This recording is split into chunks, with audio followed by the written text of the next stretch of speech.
Cowboys reveal themselves as frauds. A team no one wants to see in the playoffs. Trevor Lawrence headlines a category you don't want your quarterback in.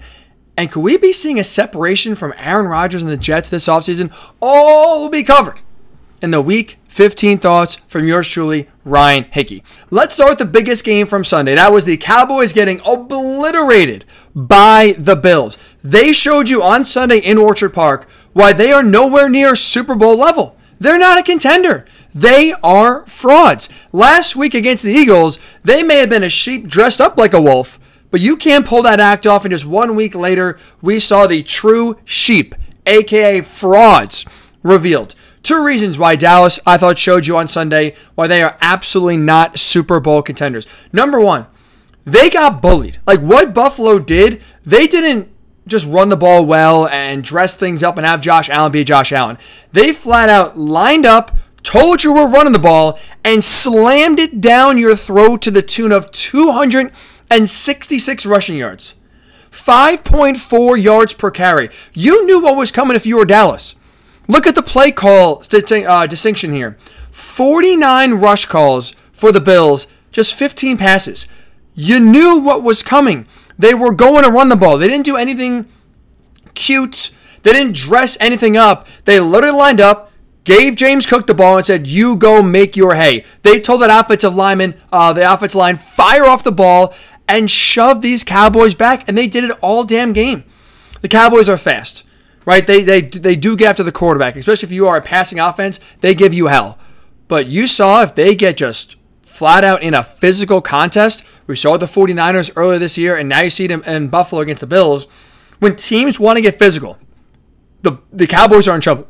That great Cowboys defense is in trouble. Can't call them Super Bowl contenders when you look at the likes of the 49ers, the Lions, the Eagles, all going to look at that formula. All now, if they play Dallas in the postseason, run it down their throat, push them around, and I don't see how Dallas finds an answer defensively between now and when the playoffs come. That's reason number one why they're frauds. The other reason is they can't win a big game away from home.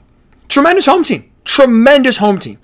But as soon as you take them out of Jerry World, now all of a sudden they're just another average team. And when you look at how right now this NFC East is shaking up, they're not going to win the division, right? The Eagles, as long as they went out here, are going to win the division. And so you're going to now be the 5 seed, which means you're going to be playing 3 games on the road in the postseason. Why would anyone think right now this Dallas team could go on the road to San Francisco, on the road to Philly, on the road to Detroit, and win a playoff game? Look at the home and road splits this year for Dallas. Home versus road. At home, offensively, they are scoring 40 points per game compared to on the road, just 22 points per game.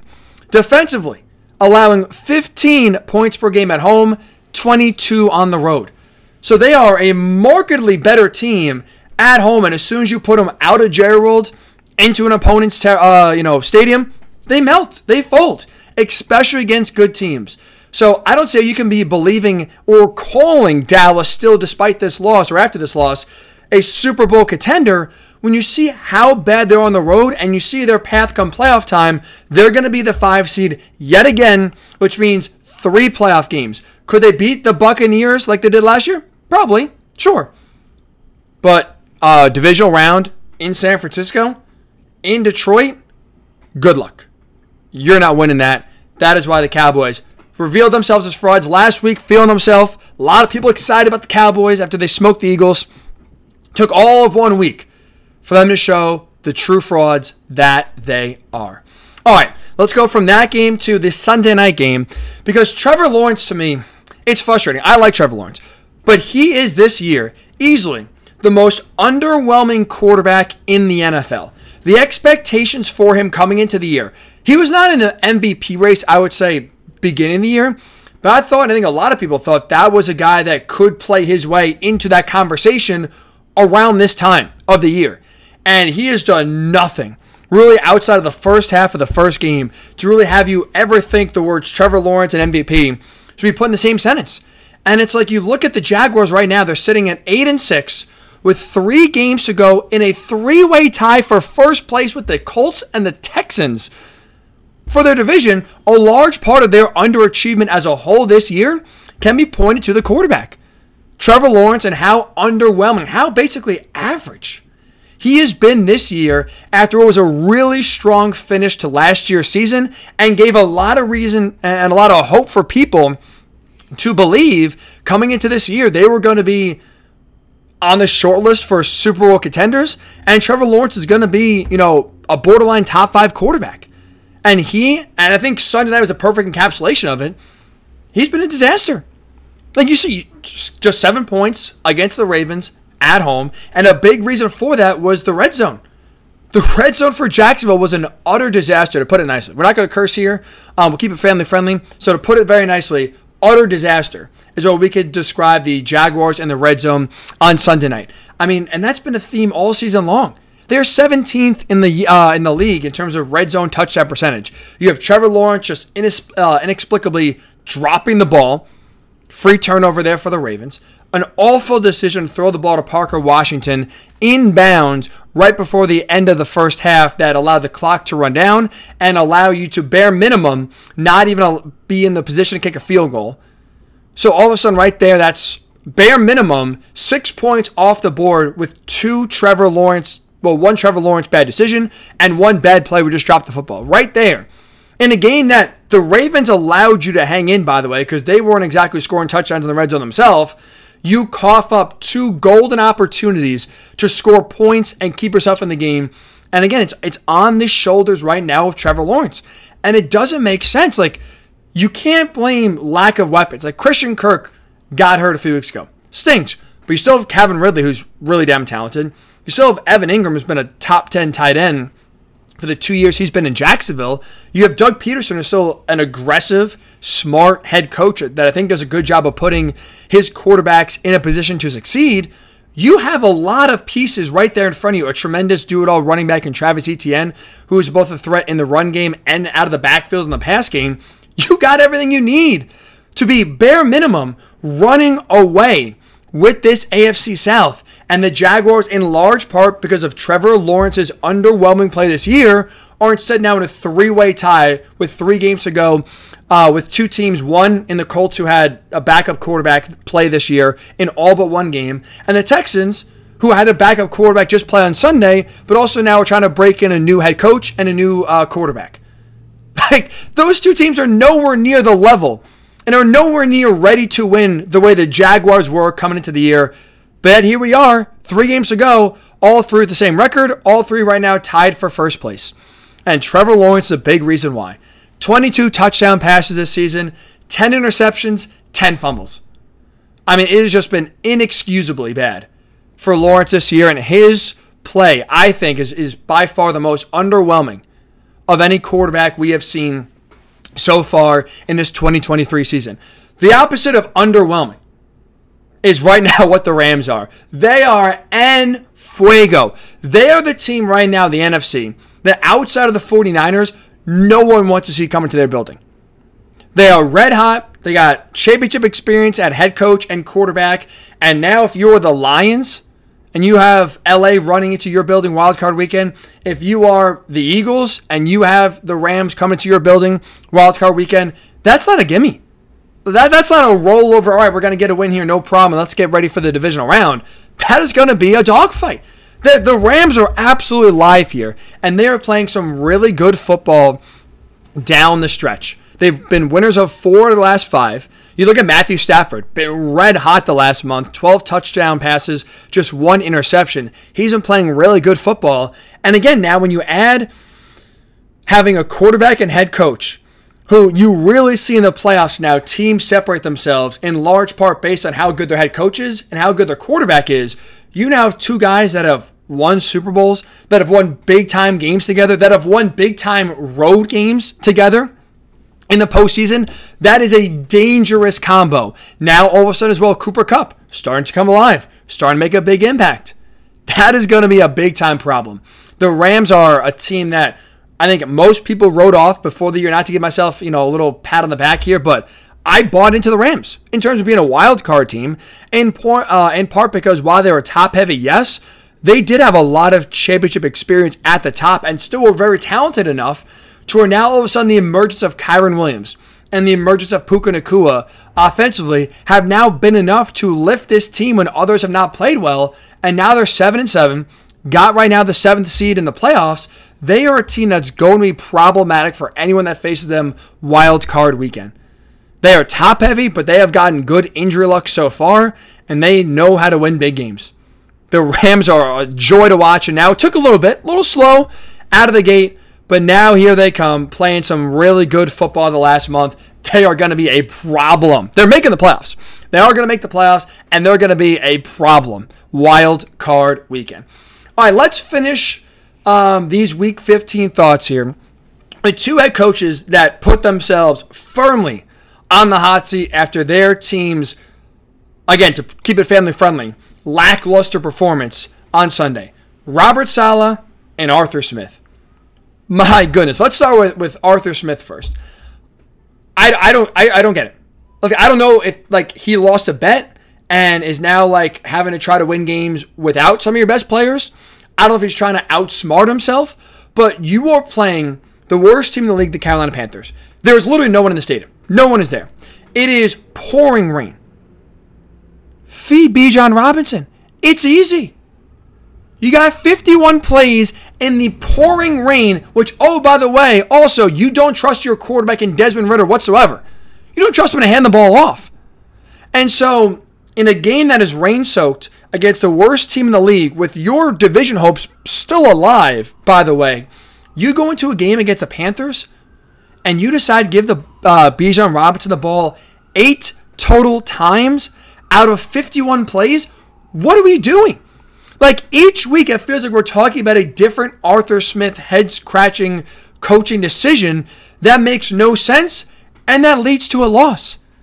The Falcons, out of the NFC South teams, easily have the most talent of the four teams on offense. And here we are talking about them losing inexplicably to a Panthers team, and they scored just 1 touchdown on the day.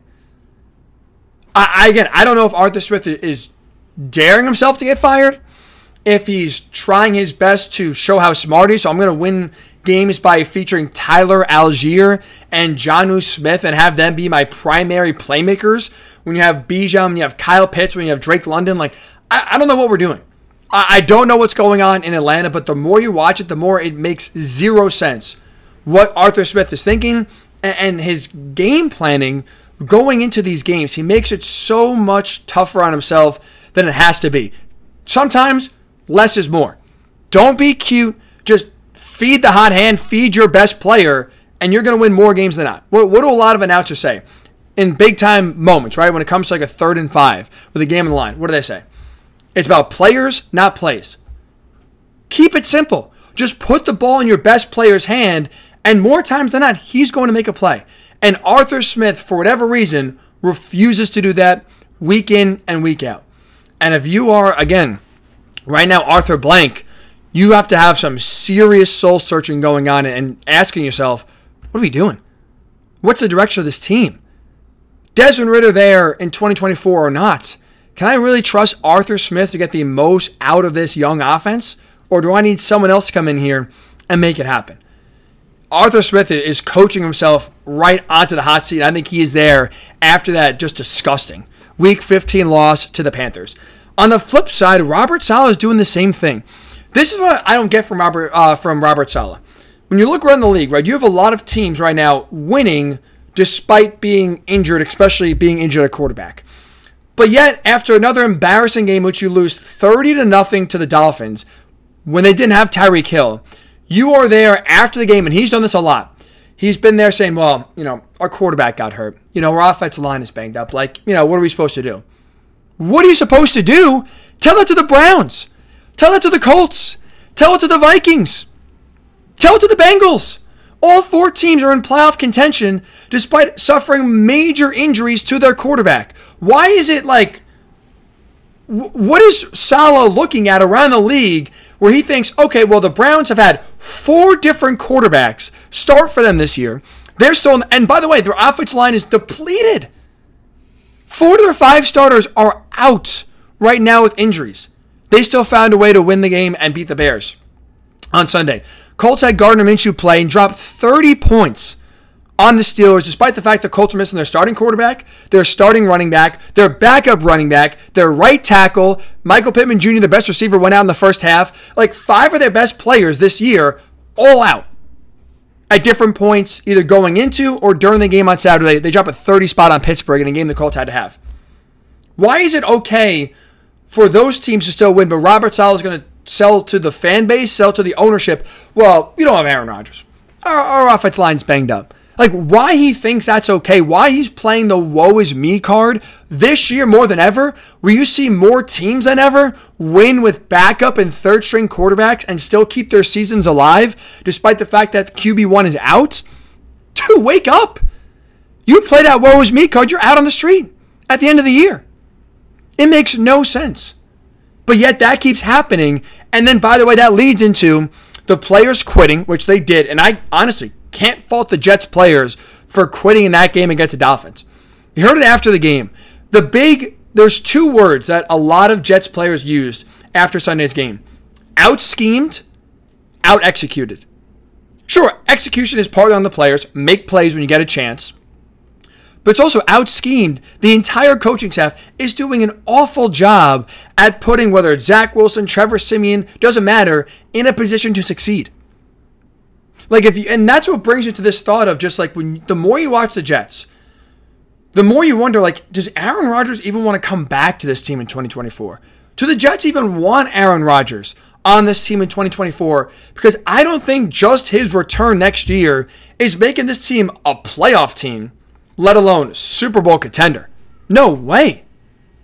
They have so many holes that a 41-year-old quarterback just returning, I don't think is enough to all of a sudden now put the Jets in a position to contend next year. Like, look at this team really fast. They have, you could argue, all 5 offensive linemen should be replaced this offseason. You have 1 good wide receiver, Garrett Wilson, who, again, speaking of putting players in positions to succeed, why he's getting no targets until the third quarter makes no sense. That's partly on the quarterbacks. That's also partly on Nathaniel Hackett, unable to scheme anybody open. Whereas on this side, Jalen Waddle, you knew was going to be the number 1 target, and he had a massive day, despite the Jets knowing he was going to have a big day, because Mike McDaniel did a great job at putting him in positions where he was open and gave Tua good throws and gave Waddle good mismatches to get open. And so you have no offensive line, 1 good receiver, no consistent running game, and you have bad coaching. Saleh right now can't inspire you to fight out of a paper bag. Nathaniel Hackett doesn't know how to call plays. He is awful. He's a terrible offensive mind, period, stop. Forget head coach, forget offensive coordinator. He's just a bad coach, period. So he's not doing anything to make Aaron Rodgers better next year. Sure, you got a great defense, but you're wasting that great defense with incompetence on offense. And so again, you have a 41-year-old quarterback next year returning off of a torn Achilles, with no offensive line, with no receiver outside of Garrett Wilson showing you any sort of reason to believe in them, no consistent run game. Are we sure that the Jets next year want Aaron Rodgers back? Wouldn't it make sense to trade him? Maybe get something back and retool that offense?